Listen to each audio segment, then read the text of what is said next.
Hey, so this week we're going to be continuing our lesson on persuasive speech, and some of what we're going to go over today is review.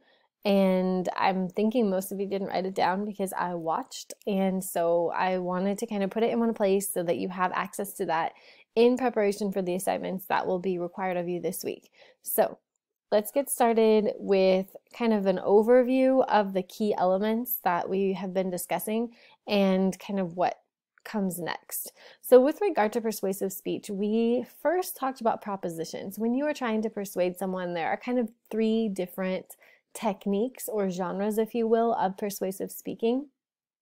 The first is that you will present propositions of fact. Propositions of fact are utilized when you're attempting to verify the truth of a particular claim. Propositions of fact have bearing on proofs or evidence. You want to try to provide fixed and objective evidence or proof of what you're saying, that what you're saying is accurate. So some people, some audiences, given the particular situation, will be compelled based upon the proposition that you utilize. Secondly, you have propositions of value. Propositions of value judge the worth of a situation. They evaluate morality, ethics, aesthetic, wisdom, and desirability. And so when utilizing a proposition of value, it's tending to be variable based upon your audience. And so you want to make certain that you give a consideration to what that particular person or group of people are going to think is more important for the effectiveness of your pitch. So I used an kind of like a diagram here because I think that the value proposition is probably the most difficult when trying to consider, okay, what is my audience and what do they value? So when you think of like a customer, you're trying to think of what does the customer want? What does the customer need? What does the customer fear? And kind of the emotional, more moral aspects that will sway a person to either believe you, trust you, or opt out of your services that are being offered. Additionally, when you're considering like a product pitch rather than like a customer sales pitch, you think about how is it the person's going to wonder, well, how does this benefit me? And what type of experience am I going to gain from it? And then what features are you going to try to sell me? That's more of the value judgment. Propositions of policy then, as sort of the third component, it indicates a course of action and it advocates for implementation. So this is sort of your action step. It's saying that not only am I trying to persuade you to believe something, but I'm trying to persuade you to act. So fact works toward a person's logical truth claims, and they are more objective. Value speaks to the variable and subjective beliefs and ideologies that people hold, and then policy is the action or behavior that you're trying to advocate for.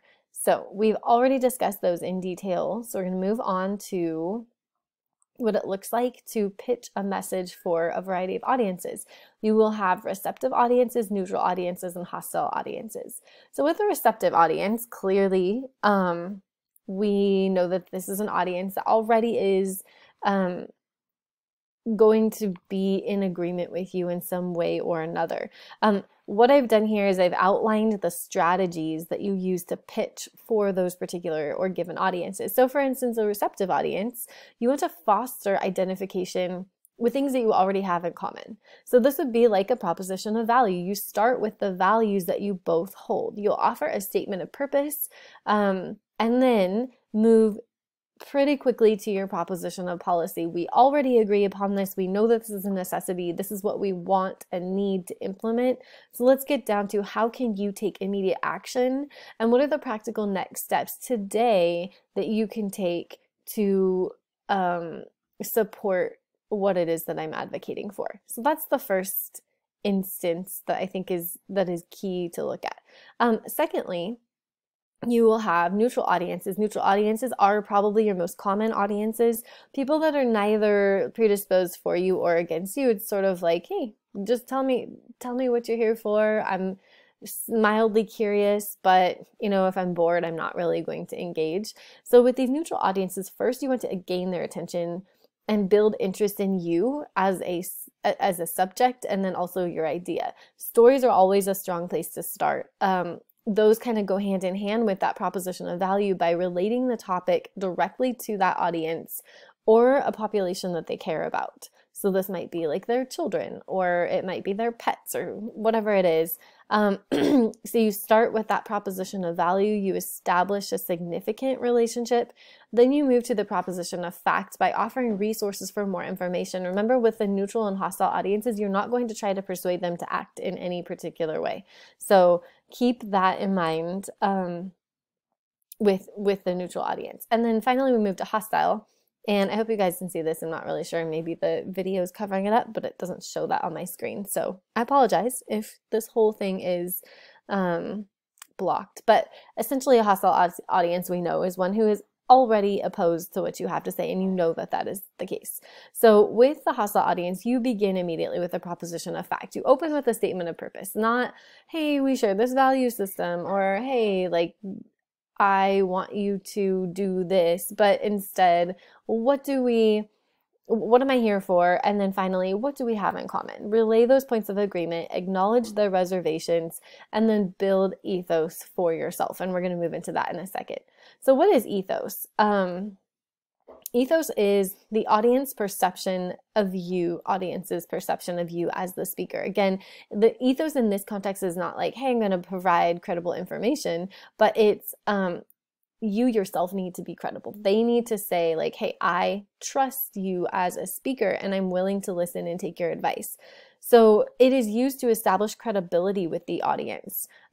They're looking at your moral character, they're looking at your common sense, your concern for their well-being, and all of these things factor into their willingness to engage with what it is that you have to talk about. And so certainly, going back to this for a second, those hostile audiences need to understand your ethos. You have to work to build that, whereas you're not going to have to work to build ethos as well with the receptive audience. So keep that in mind. How do you establish ethos? Ethos is established by minor characteristics, by mirroring the characteristics of your audience, by looking at that particular culture or group and trying to determine like what's important to them, what are they like, what do I see that unifies them? And yes, hello, do you have to be part of my video? No? Okay, I'll be with you in just a minute. And then finally, we have how else do you do that rather than just kind of like pitching and mirroring their characteristics? You want to appear in your behavior, your manner, confidence, and enthusiasm that you are a trustworthy person. So this is sort of like you need to become the nice guy. You don't want to be a threat. You don't want to be overly domineering in your presence, but you want to be approachable, you want to be kind, you want to be enthusiastic and charitable and confident in what you're saying. So that's kind of how you develop ethos, and that would be important for audience buy-in. The next rhetorical technique is logos. We have already talked about logos quite a bit with the argumentation unit, just because argument is founded upon logic. And so you are already familiar with the Tuleman model of argument that has a logical structure. I put it here again just in case you couldn't quite remember. It was a whole month ago. But the Tuleman model begins with your claim, which is the argument that you're making. You can, you have data, which is sort of the pre-evidence, like why it is that I'm arguing this. The warrant is your reasoning. Backing is the full litany of the evidence that you're going to provide. And these can be, the order of these can be changed if necessary to make the most effective argument in the instance of persuasive speech, because it's all about the effectively reaching your target audience. And sometimes you might need to start with evidence. Would you like to see this particular result? Well, I'm going to tell you that if you do this, this result can be accomplished, and that would be putting your evidence first and then coming up with your claim. So again, whatever works. Another form of enforcing logos is through inductive reasoning. You move more from a specific argument to a general argument. So you might note like, this frog is green, so all frogs are green. Or you might say like, this tree needs more water, so perhaps all trees in this garden need more water, that sort of thing. So inductive reasoning is not as foolproof because it's based upon an observation and it is making a generalization. That's where it comes from when we say like, well, don't overgeneralize. It's saying like, well, it happened in this one instance, so it's going to happen everywhere. It can tend to move toward fallacies pretty quickly. So be careful with inductive reasoning. Deductive reasoning, in contrast, it moves from general to specific, and it has that more logical structure with the syllogism. So all A are B, C is A, therefore C is B. So you might say that, I don't know, going with the frog example, all frogs are amphibians, which I think they are. I don't know, this wet, slimy creature is a frog, therefore this wet, slimy creature is an amphibian. It's not the best example I came up with off the top of my head, but I think you get the idea. So deductive reasoning, it moves from the general to specific in order to make classifications. And then causal reasoning is you observe that, hey, this resulted when I did this, and therefore I can conclude that the cause of this was this. And so causal reasoning, again, is based on observation information, kind of like inductive reasoning, but it's not foolproof like the logical syllogism. Now, what does logos have to do with persuasive speech?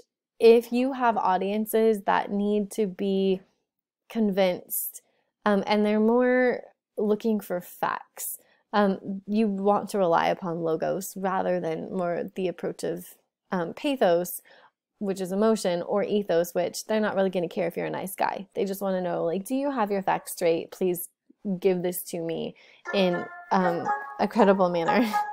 Okay, lots of things going on. Try to finish this real quick.